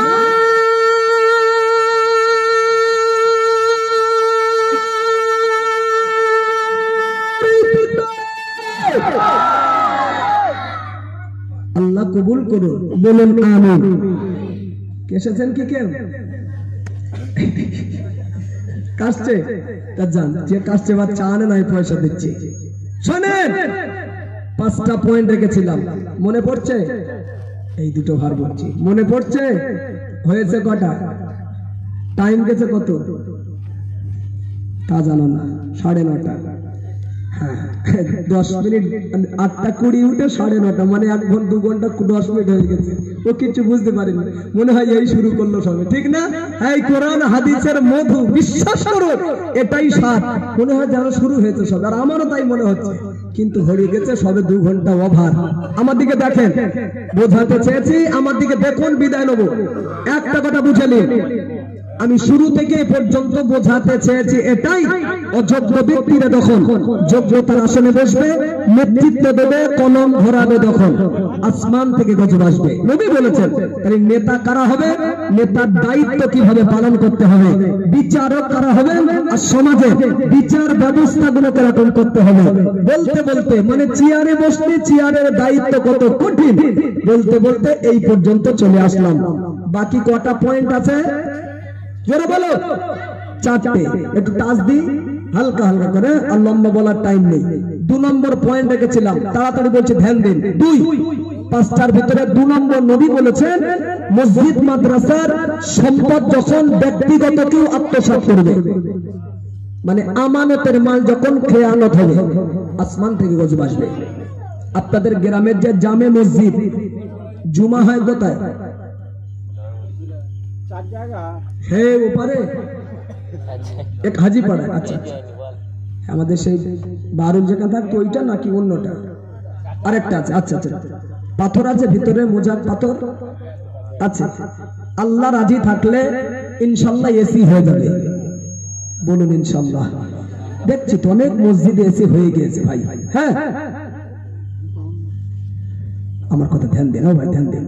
মোজাক করা মসজিদ, পাথর বিছানো মসজিদ, এসি মসজিদ ধরলাম। আর ওই মসজিদের পাশে একটা চাচার বাড়ি, আর ও চাচার দাওয়াত ছিল একটা খানা বাড়ি, পরের মাল তো। চাচা এমন ভদ্রম খাবার খেয়েছে, খেয়ে হেঁটে আর বাড়ি আসতে পারেনি, মসজিদের পাশ দিয়ে যাচ্ছিল, যাওয়ার পথে দেখে মসজিদের গেট খোলা, চট করে জুতোটা বাইরে রেখে ভিতরে গিয়ে জামা গেঞ্জি খুলে পাকা সুইচটা মেরে দিয়ে, মানে গরম তো ও সহ্য করতে পারে না, নিচে ঠান্ডা, খালি গায়ে মসজিদে আড়গড় খাচ্ছে, আরাম করতেছে, গলা গলা খেয়ে। ফ্যান চলছে, বলো ও চাচা আরাম করতেছেন করুন, ফ্যানের বাতাস খাচ্ছেন খান, আমার কোনো সমস্যা নেই। ইলেকট্রিক বিলটা কে দেবে? কে দেবে বাপ? চাচা দেবে? কোন চাচা দেয়? কে দেবে আপনারা বলেন? জি, কমিটি দেবে, গ্রামের মানুষ দেবে, মহল্লাবাসী দেবে। তাই যদি হয় মসজিদের ফ্যান ছাড়ার ব্যক্তিগত আপনার যেমন অধিকার নেই, আমারও তেমন, এটা জনগণের জিনিস। আপনি যদি নামাজ কালাম পড়তেন, তাসবিহ তাহলিল করতেন, জিকির আজগার করতেন, কোরআন তেলাওয়াত করতেন, মুরাকাবা মুশাহাদা করতেন, এক কথায় ইবাদতের জন্য ভিন্ন কথা, ঠিক আছে? গলা গলা খেয়ে কষ্ট হচ্ছে, মসজিদে একটু আরাম করব, আড়গড় খাচ্ছেন, একদম ফ্যান ছেড়ে দিয়ে 1 মিনিট হলো, মানে 5টা মিনিট যে ফ্যান ঘুরতে 1 টাকা হলে একটা ন্যূনতম বিল ওঠে, তো কেউ দেয় না। এই কথা ভাই, মানে আমার দিকে দেখো, কি বলি, ওয়াজ করতে ইচ্ছা হবে না? শোনো, আমি ওয়াজ করতে শিখেলাম, হুজুর ওয়াজ করছে, আমি পারবো না, কিভাবে ওয়াজ করতে শিখেলাম? আমার দিকে দেখেন, ফুরফুরা শরীফে দাদা হুজুর কেবলাকে আপনারা মানেন কি? আল্লাহকে একবার দেখাবো, আল্লাহকে। সব ফুরফুরার পাগল, তোলে তোলে নানা দেন একবার, কি সুন্দর লাগছে দেখেন, নারাই তাকবীর। আরে আল্লাহকে দেখাচ্ছি যে আমরা ফুরফুরা দাদা হুজুরকে ভালোবাসি, বাসি না বাসি না? বলুন, আল্লাহর ওলি, হাত তোলে, তাকবীর দেন, নারাই তাকবীর, নারাই তাকবীর। চট করে বলছি, দাদা হুজুরে মেনেছেন, হাত তুলে আল্লাহকে দেখিয়েছেন, মেনেছেন বলে হুজুরের জীবনের একটা আদর্শের কথা বলে যাচ্ছি। বলবো দাদা হুজুর এতক্ষণ কোরআন হাদিসের ওয়াজ শুনেছেন, আমি ওদিকে ইচ্ছা নেই, প্রসঙ্গ এসছে তাই একটা ছোট্ট কথা বলছি। দাদা হুজুর কেবলা দিনের বেলা ওয়াজ করতে গেছেন, রাতে নয়, দিনের বেলা। এই ওয়াজে কিন্তু ডিস্টার্ব করবেন না, ওয়াজ শেষ, দিনের বেলা ওয়াজ শেষ, জোহরের ওয়াক্ত এসছে। হুজুর বললেন বাবা নামাজের ওয়াক্ত এসছে তো, গ্রামের মসজিদ কোথায়? তো জনগণ নিয়ে গেলেন মসজিদে, গিয়ে জামাতে নামাজ আদায় করেছেন, জোহরের নামাজ। নামাজের শেষে দাদা হুজুর মসজিদে একটু বসে আছে, অসংখ্য মুরিদ দাদা হুজুরকে ঘিরে ধরেছেন, সালাম কালাম করছেন, মোসাও করছেন, দোয়া নিচ্ছেন। পীর মুরিদের একটা ব্যাপার থাকে না, দাদা হুজুরকে পেয়ে মানুষ ছাড়বে বলে। দাদা হুজুর মসজিদের পাশেই একটা বাড়ি ছিল, বাড়িওয়ালার গিন্নি কিভাবে শুনেছেন যে আমাদের মসজিদে ফুরফুরা শরীফের দাদা হুজুর কেবলা বসে আছে, শুনে ফেলেছে। পাশে বাড়ি, কিন্তু তার স্বামী ছিল না, বাড়ি বিদেশে ছিল, গিন্নি শুনেছে। আর আল্লাহর কি শান ভালো করে বোঝেন, তার একটাই ছেলে, ওই মহিলাটা কঠিন রোগী, জন্মে থেকে অনেক কিছু করেছে ভাই, কোনো ফলাফল রেজাল্ট হাতে পায়নি, মানে সুস্থতা ফিরে আসেনি বাচ্চাটা। আল্লাহর ওলি যখন এসছে এই বাড়ি আর এই মসজিদ, কি মনে তার জেগেছে মহিলা, মসজিদের সাইডে দাঁড়িয়ে দাদা হুজুরকে লক্ষ্য করে আদব রক্ষার্থে বললেন, হুজুর আমার একটাই ছেলে, জন্ম থেকে এই রোগে আক্রান্ত, এসেছেন যখন আমার বাচ্চার জন্য একটা তাবিজ দিয়ে যেতে হবে। কি দেবে বাবা? দাদা হুজুরের হাতের তাবিজ, বরকত নেই, বরকত নেই। আস্তে করে দাদা হুজুর বললেন, হবে না। কথা শুনছেন তো? শুনছেন সবাই? হবে না। কেন বাবা? খাতা নেই, পেন নেই, আমি ফকির মানুষ বাবা, খালি হাতে এসেছি। আল্লাহ যদি মৌকা দেয়, তৌফিক যদি দেয়, পরে হবে। কিচ্ছু আনা হয়নি। মহিলা বুঝেছেন, গো মাথা নেড়েছে, মনে হবে না, কিচ্ছু আনেনি বলছে। পাশে ইমাম সাহেব ছিল, ওই মসজিদের ইমাম। তো দাদা হুজুর যখন নারাজ হচ্ছেন বা মাথা যখন নাড়া দিয়েছে যে হবে না, মহিলা ইমাম সাহেবকে একটু ইশারা করেছে যে আপনি একটু দাবি করেন, সুপারিশ করেন, ইমামের সম্মান যদি রাখে। তো ইমাম সাহেব একই কথা বললেন, আমি বাচ্চাটার অবস্থা জানি হুজুর, পাশেই বাড়ি, খুব কষ্ট পাই, এই রোগে আক্রান্ত, একটা তাবিজ দিয়ে যান। একই কথা বললেন। আরে বাবা বললাম খাতা নেই, পেন নাই, খালি হাতে এসছে, আমি ফকির মানুষ, আল্লাহ তৌফিক দিলে পরে হবে, যাও। একই কথা মহিলাকে বললেন, ইমাম সাহেবকে বললেন। ইমাম সাহেব জ্ঞানী মানুষ, তো বুঝে নিয়েছে যে খাতা পেন নেই, এজন্য হুজুর রাজি হচ্ছেন না, শুধু মুখটা ঘুরিয়েছে পিছনের দিকে। ইমাম সাহেব বসেছিলেন মসজিদের ভিতরে, দাদা হুজুর ইমাম সাহেব বসে আছেন আমাদের শেষে। আমাদেরকে দেখুন, তার দেখুন, তাড়াতাড়ি দেখুন, মুখটা ঘুরিয়েছে। মুখ ঘুরিয়েই দেখছে মসজিদের মেম্বারে একটা খাতার পৃষ্ঠা, একটা পেন পড়ে আছে। এনে হুজুরের সামনে ফেলে দিয়ে বললেন, এই খাতা আর এই পেন। আর সমস্যা থাকতে পারে কি? আপনাদের ধারণাটা কি বলুন? সমস্যা? আরে যেটা অজুহাত বাহানা খাড়া করছেন, সেটা ইমাম সাহেব হাজির করে দিয়েছে, আবার সমস্যা কি? দাদা হুজুরকে আস্তে করে বললেন, বাবা ইমাম সাহেব, ভুল বুঝবেন না কথাটা, মসজিদের খাতা পেন নিয়ে আমাকে তাবিজ করতে দিলে? সুবহানাল্লাহ বাড়ি গিয়ে বলবেন। আমরা তো ভাবছি এ সূক্ষ্ম ব্যাপার, এ একদম মামুলি ব্যাপার, ঠিক না? কি তাকওয়া, কি আল্লাহর ভয়, কি পরহেজগারিতা, এমনি আল্লাহর বলি হয়? ইমাম সাহেব বলেন, হুজুর আপনি আল্লাহর কালাম লিখবেন, একটু কালি, পেনের কালি আর একটা খাতার কাগজের টুকরা, বেকার নয়, তাবিজ লিখবেন হুজুর, সমস্যা কি? একটা তাবিজ দিয়ে যান। আমি বলছি মসজিদ মাদ্রাসার সম্পদ যখন ব্যক্তিগত কেউ আত্মসাৎ করবে, আমানতের মাল খেয়ানা, খোদার গজব আসবে। এটা জনগণের জিনিস। আল্লাহর ওলি মুজাদ্দিদ জামাত আল্লাহু আকবার দাদা হুজুরকে রাহমাতুল্লাহ আলাইহি ওই সময় মসজিদের ইমাম সাহেবকে লক্ষ্য করে বলেছিলেন, না না বাবা মসজিদের ইমাম সাহেব, তুমি কি আল্লাহ পাকের কোরআন শরীফের আয়াত কারিমাটা কি পড়ো নাই? মহান আল্লাহ বললেন, ফামান ইয়ামাল মিসকালা দাররাতিন খায়রান ইয়ারা ওয়া মান ইয়ামাল মিসকালা দাররাতিন শাররান ইয়ারা। ও বাবা ইমাম সাহেব, মহান আল্লাহ বললেন, পৃথিবীতে কেউ যদি যারা পরিমাণ কোনো ভালো কাজ করে, আল্লাহ আখিরাতেও তার বদলা দিবে। আবার যদি পৃথিবীর জমিনে যারা পরিমাণ কেউ যদি অসৎ কাজ করে, আল্লাহ কিয়ামতের দিন তার প্রতিদান দিবে। ও বাবা ইমাম সাহেব, জনসাধারণের পয়সা মসজিদের খাতা কেনা, জনসাধারণের পয়সা মসজিদের পেন কলম কিনা, আমি আবু বকর ব্যক্তিগত মসজিদের খাতা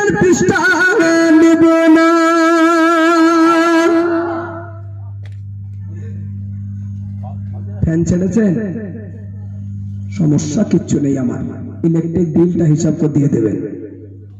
দাদা হুজুরের মেনেছেন এজন্য কথাটা বললাম, যদি না মানতেন হয়তো বলতাম না।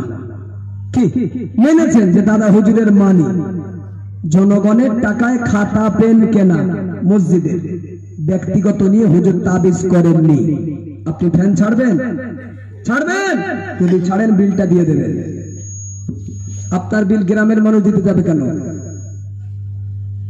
কথাটা রাগ করে বুঝবেন না, ভুল বুঝে নেবেন না। 5টা পয়েন্ট রেখেছিলাম, 3 নম্বর পয়েন্ট, এই 2 শেষ করে দিচ্ছি সময় নিয়ে। 3 পয়েন্ট রেখেছিলাম, নবী বলেছেন মসজিদে বসে বসে যখন দুনিয়ার গল্প শুরু হয়ে যাবে, বলেছিলাম তো দুনিয়ার আলোচনা হবে, আসমান থেকে গজব আসবে। কি কাজ বেঁধেছে? হ্যাঁ, নবী যা বলেছে সত্য হবে বলেছিলেন 100%, তাহলে কাজ বেঁধেছে তো। গল্প গুজব হয়, হাট বাজার হয়, বাহ বেঁধে গিয়েছে গো। শোনেন আমি কি বলি, হবে যখন খোদার গজব নেমে আসবে। আর আমি একটা হাদিস শুনিয়ে দেব আপনাকে, মসজিদে বসে কথা বললে, দুনিয়ার গল্প করলে আপনার ক্ষতি কত, লাভ কত। আর এটাই বললে জবান তালা লেগে যাবে মসজিদে গিয়ে, লাভ লস যখন বুঝে যাবো ইনশাল্লাহ। বলে দেবো হবে যখন গজব আসবে বলেছি, আর আমি শোনাবো মসজিদে কথা বললে ক্ষতি কত, লাভ কত।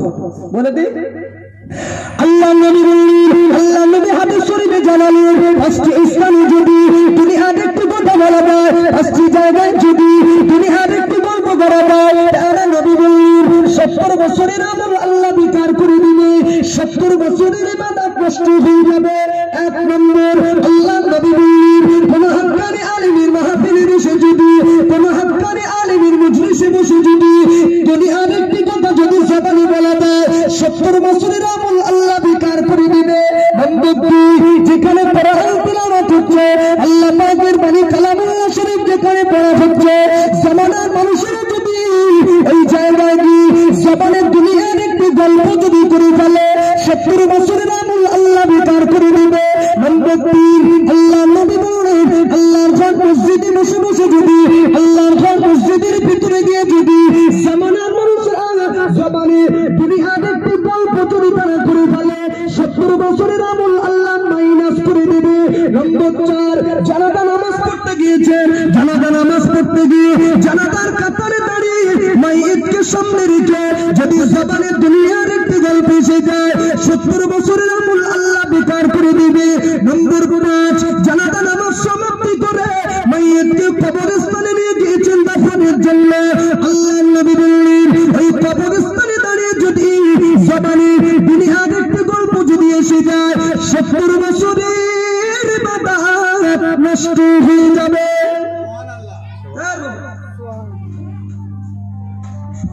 পৌনে 11টা বাজে, এখন ঘুম পেয়ে গেল, এই সেই সময় ঘুম পায়, মানে আর ধৈর্য নিয়ে আপনাদের দুঃখের সংবাদ দিয়েছি ভাই, খুশির সংবাদ দিইনি।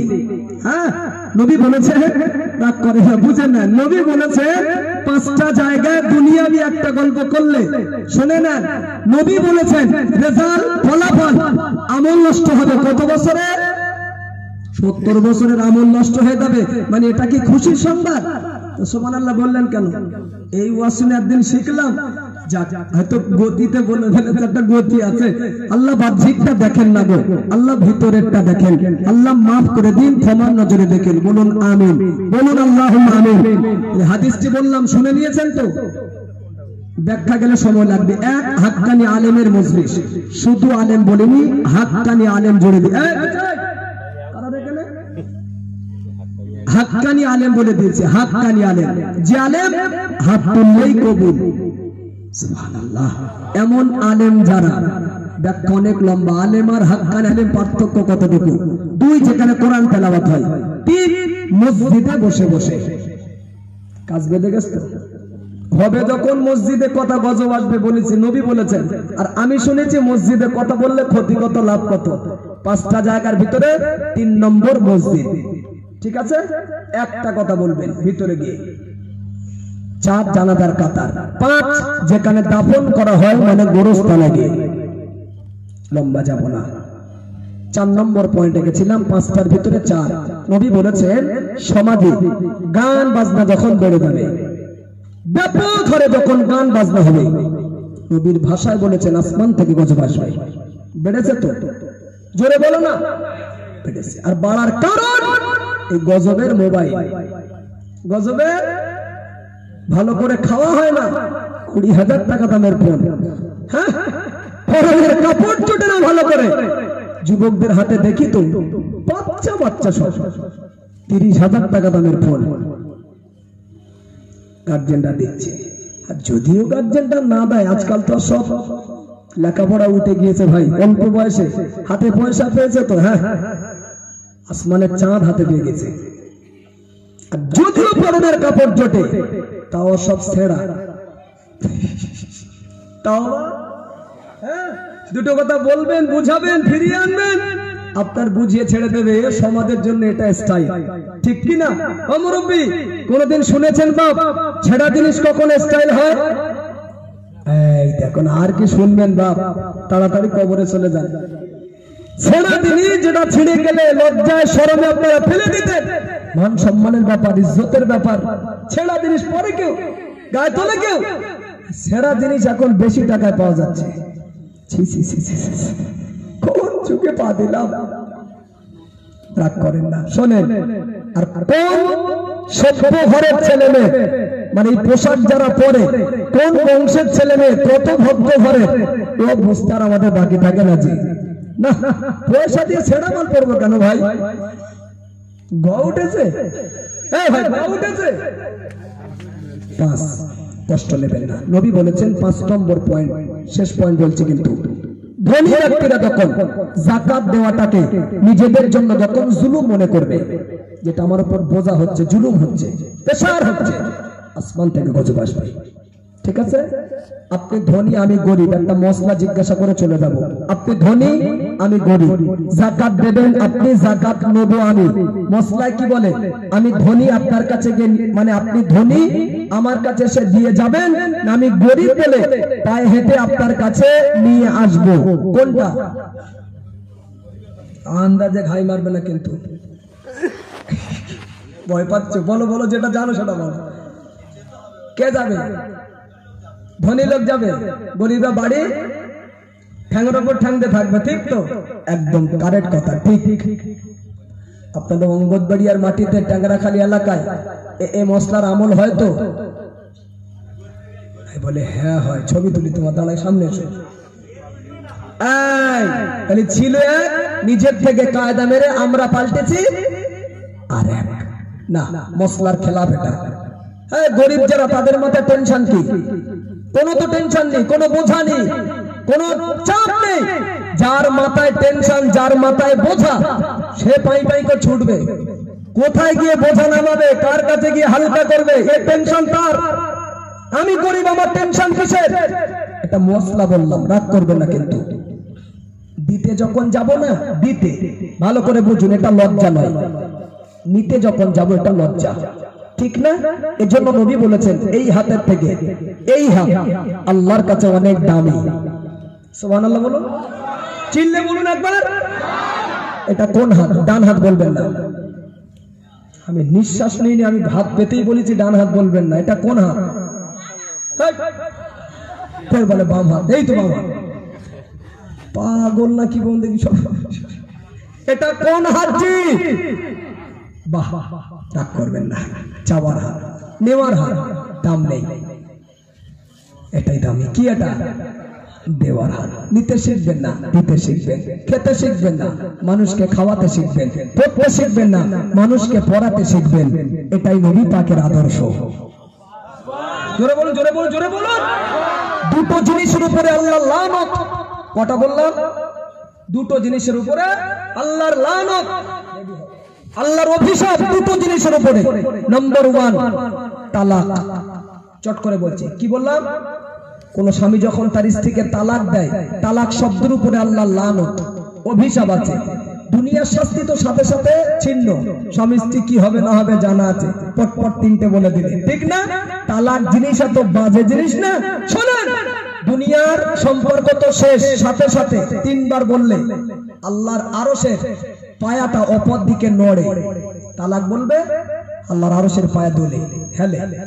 আর আল্লাহর আরশের পায়ে যদি কেউ টলিয়ে দেয়, নড়িয়ে দেয়, আল্লাহ কি তার উপরে খুশি? চিল্লে বলুন খুশি না? আরশটা কার? আল্লাহর ঘরের পিলিয়ার ধরে কেউ যদি টানাটানি করে, নাড়ানাড়ি করে, আল্লাহ ছাড়বে না। তালাক শব্দ জীবনে ভুল করে বলবেন না। যুবক ভাই যারা আছো, মাথা গরম হয়তো না, কোনদিন তালাক শব্দ বলতে যাবে না। আল্লাহর লানত। খুব যদি মনে হয় যে এত বুঝি সুজি কোনো মতে লাইনে আসছে না, গিন্নির হচ্ছে না, এ ছেড়ে দেবো, তালাক দিয়ে দেবো, যাহাই হবে, আমি ভাই হিসাবে বলে যাচ্ছি, সরাসরি তালাক দেওয়ার আগে শেষ একটা সুযোগ দেবে। শেষ সুযোগ, তালাক দেবেন, সুযোগটা এটাই, তালাক দেবেন কিন্তু তালাক হবে না। অথচ গিন্নি ভয় পাবে। একটা লাইন আছে, বলে দেবো? বলে দেবো? হ্যাঁ, এইগুলো দরকার। আমি মুফতি না, কিন্তু মুফতির কাছ থেকে ফতোয়াটা জেনেই তারপরে বলছি। আর এটা লিখিত আকারে মুফতি সাহেবের কাছে যাবেন, কিচ্ছু না হলে ন্যূনতম 500 টাকা অন্তত নেবে। সেটা ফ্রি যদি বলে দেয়, শুনে নিয়ে যদি বলে দেয়, সেই একই ব্যাপার। তো বলে দেবো তালাক দেবেন কিন্তু তালাক হবে না, কায়দা আছে, বলে দেই, শিখে না, শিখে বলবো। শোনেন, সরাসরি পটপট 3 বার না বলে শুধু এটাই বলবেন, ইনশাআল্লাহ তালাক। কি বলবেন? বলুন বলুন বলুন। মনে ভয় পাচ্ছে যে সত্যি বললে বউ তালাক হয় কিনা। তা আমার বউ নেই, আমি তো বলছি তালাক হবে না, এর পদ্ধতি আছে, এটাই বলবেন। বলবেন কিন্তু তালাক হবে না, সেটা কি? আমি তো নিজে বলছি ইনশাআল্লাহ তালাক। কি বলবেন? ব্যাস, ও 3 বার না, যদি মুখে আপনার 20 বার সেটা বলে দেবেন, বলে সরে পড়বেন। গিন্নি ভয় পেয়ে যাবে, ও ভাববে সব শেষ হয়ে গেল। লোটা কম্বল গুড়োবে, আপনি বাড়ি এসে চুপচাপ ঘুমিয়ে পড়বেন। আল্লাহ সাক্ষী, তালাক হবে না, হবে না, হবে না। আরে ইনশাআল্লাহ মানে আল্লাহ যদি চায়, আল্লাহ যদি রাজি হয়, তারপর তো তালাক হবে। তো তালাক শব্দের উপরে আল্লাহর লানত আছে, অভিশাপ আছে। এজন্য ইনশাআল্লাহ আগে আর পরে তালাক বললে তালাক হবে না, হবে না, হবে না। শিখে নিয়েছেন তো? হ্যাঁ। তবে এই যে মাইকের আওয়াজ ছড়িয়েছে ভাই, এই গ্রামের স্বামী যত, এদের কেরামতি এই গিন্নিদের কাছে আর খেটবে না। সে মা বোনেরা শুনে নিয়েছে। তালাক 2, ভিক্ষা বৃত্তি, চাওয়া। এই চাওয়ার উপরে আল্লাহ লানত। অনেক ভিক্ষুক দেখি হাত পেতে ভিক্ষা করে, কেউ অভাবে, কেউ স্বভাবে। অভাব যাদের ভিন্ন কথা, স্বভাব যাদের আল্লাহর লানত, অভিশাপ আছে। মানুষের কাছে হাত পেতে চেয়ে খাবে কেন ভাই? চাইবে কার কাছে? ব্যাস, টুক টুক টুক টুক করে বলতে বলতে একদম। আমি চেষ্টা করেছি আপনার মাথায় 2টো কথা দেওয়ার। আমি সময় লজ করেছি বলে মনে হচ্ছে, একবার দরুদ পড়েছি মাঝখানে, গজল বলার টাইম পাইনি, অথচ ঘড়ি ঘড়ি 2.5 ঘন্টা সময় হয়ে গেছে। আপনারা হয়তো ভাবছেন এই শুরু করলো, তাই না জি? ওটাই মনে হয় কোরআন হাদিসের বাণী এইরকম। বিদায় নিচ্ছি, অনেক দূরে যাব না, জবান দিচ্ছি। আমি জবান দিয়েছি যেটা, সেটা অতিক্রম করেছি, মানে কম করিনি। আমি যাব অনেক দূরে, বলে নিয়েছি শুরুতে। মেদিনীপুর খড়গপুর থেকে আরো 20 কিলোমিটার রাস্তা, এখানে নয়, পশ্চিম মেদিনীপুর যাব। 3টে টাইম, ঘড়ি দেখুন 11টা ছুঁই ছুঁই, 5 ঘন্টা 10 মিনিট লোকেশনে দেখেছি আমি, মানে নেটে সময় 4 ঘন্টা। তাহলে উড়বে গাড়ি। এবারে দোয়ার ভিখারি দোয়া করে দেন, জবানবন্দি যখন। এখানে জামাই বাবু রয়েছেন আমাদের আলাউদ্দিন তরফদার, আমার পাশেই বাড়ির জামাই, একটু আবদার করে ফেলেছে ভাই, কিচ্ছু করার নেই, এই সময়টা বার করে তার জন্য একটু আসতে হলো। দোয়া করুন। ফাল্গুন মাস, রমজান কাছাকাছি বলে না, এত জলসা বেড়েছে ফাল্গুন মাসটা। তো জলসা যদি সমাজে বাড়ে, হুজুরদের খেপ একটু বাড়বে না? বাড়বে না জি? এতে হিংসা করবেন না আপনারা। দিনের খেদমত সমাজের মাটিতে যদি হয়, আপনারা অসন্তুষ্ট হবেন না। আমি তো কম করিনি, অনেক আলোচনা রেখেছি। হায়াত বাকি, মোলাকাত বাকি। আল্লাহ কোনদিন যদি সুযোগ সময় দেয়, আলোচনা শুরু হবে। বিদায় নিলাম। মসজিদের ইমাম সাহেব উনি শেষ আলোচনা তাবাররুক খান, এটা কর্তৃপক্ষ সিদ্ধান্ত, একটু আলোচনা রেখে তিনি আখির দোয়াটা তিনি করবেন। যেহেতু আলোচনা রয়েছে, আপনারা কি অসন্তুষ্ট? কি খুশি তো নাকি? আমার কথাটা বোঝাতে পারিনি। খুশি তো? উঠবেন না। আমি অনুরোধের সাথে বলছি, সম্মান রাখবেন, ইজ্জত করবেন। আখিরে দোয়া নিয়ে সবাই খাওয়া দাওয়া করবেন, তাবারুকের ব্যবস্থা আছে। বলুন আল্লাহুম্মা আমিন। বিদায় নিলাম। আসসালামু আলাইকুম। দরুদ শরীফ। আল্লাহুম্মা